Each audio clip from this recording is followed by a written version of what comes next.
It's time to discuss one of the important and weird things in JavaScript, which is frequently confusing and unknown, especially for new JavaScript developers. I'm going to talk about hoisting. There are a lot of online resources where you can find information about what hoisting is, and most of them tells us that hoisting is the same process as the word hoisting itself means. But actually, it's not quite correct. At first, let's go back to our text editor and write some simple example. Create the variable a equals to 10, and then below create function b, and then return, let's say 20. Let's log in console the variable a, and then call function b, write console.log b.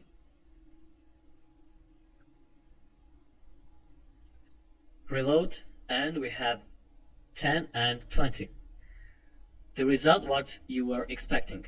So as you already know, JavaScript engine reads and executes codes line by line. It starts from top, and when it comes to console.log a, the engine knows that there exists a variable a with its value 10. Therefore, we get in console 10.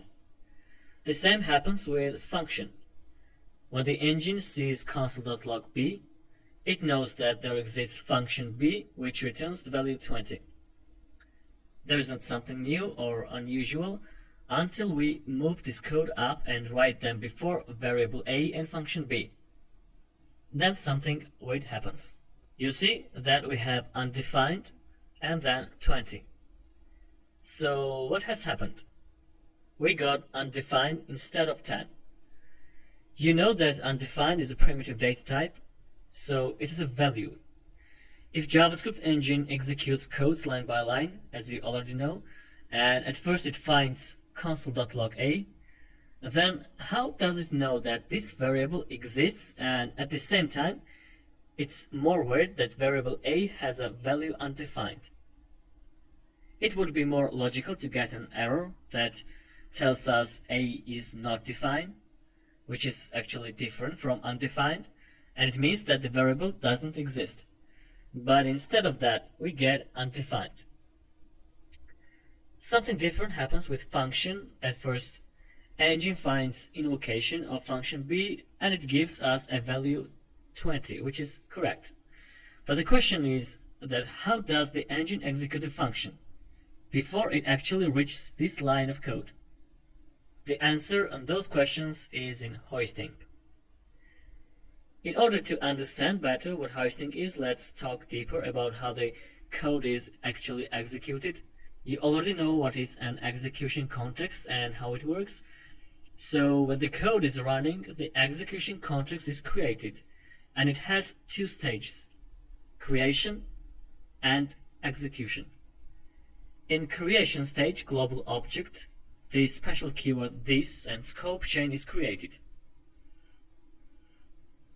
Syntax parser goes through the code, and at this time, JavaScript engine creates memory space for variables and functions.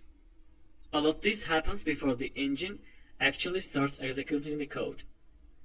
So when JavaScript engine creates memory space for variables, it assigns to all those variables the value undefined as a default.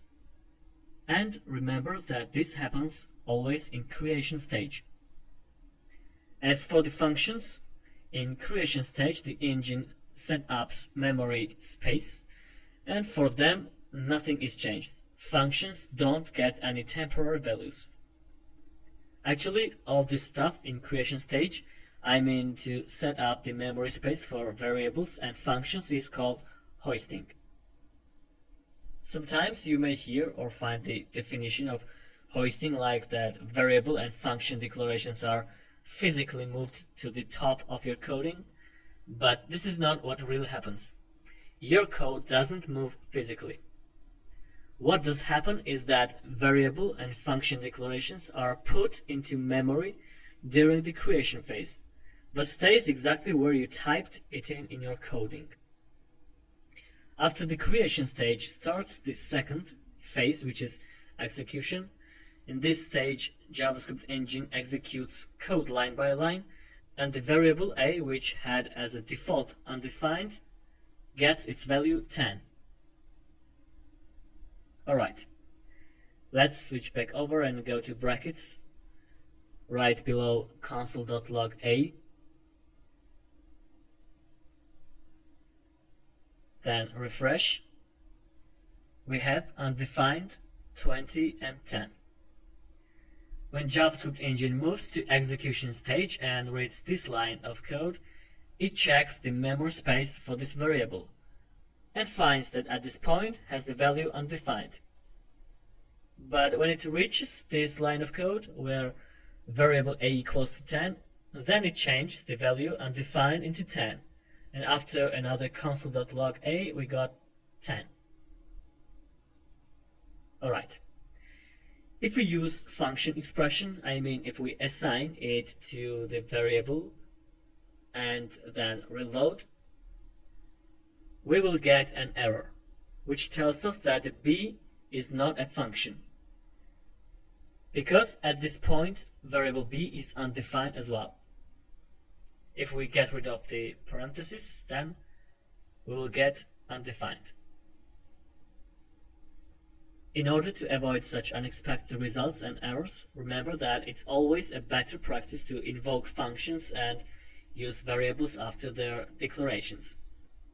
Okay, let's use another example in order to make it clearer and use, in this case, if-else statement. So write if, then as the condition, write just true, because we need the condition to be true. Then inside the curly braces, create variable a and write equals to 10. Then inside else statement, create another variable, var b equals to 20.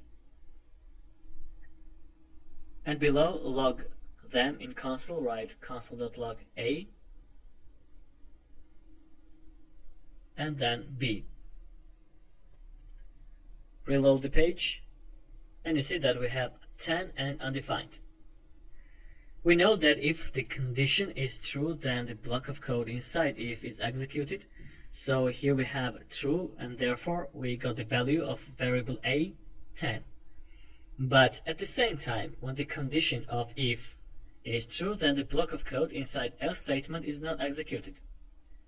In the creation phase, JavaScript engine has set the values for variables a and b undefined. So when the second stage was started, I made the execution. Then because of that, the condition in if statement was true, only this line of code was executed, and we got 10. But this line of code has never been executed, and for variable b, the value undefined was remained. If we change the condition true into false, then we will get at first undefined and then 20. Because the block of code inside if statement is not executed, but in else statement it does. Therefore we got undefined and 20. Alright. The hoisting for many developers is confusing or maybe unknown behavior of JavaScript. So if you don't understand it well, your code may cause errors and bugs. And to avoid them, remember that you need to declare all variables at the beginning of every scope and invoke function expressions after their declarations.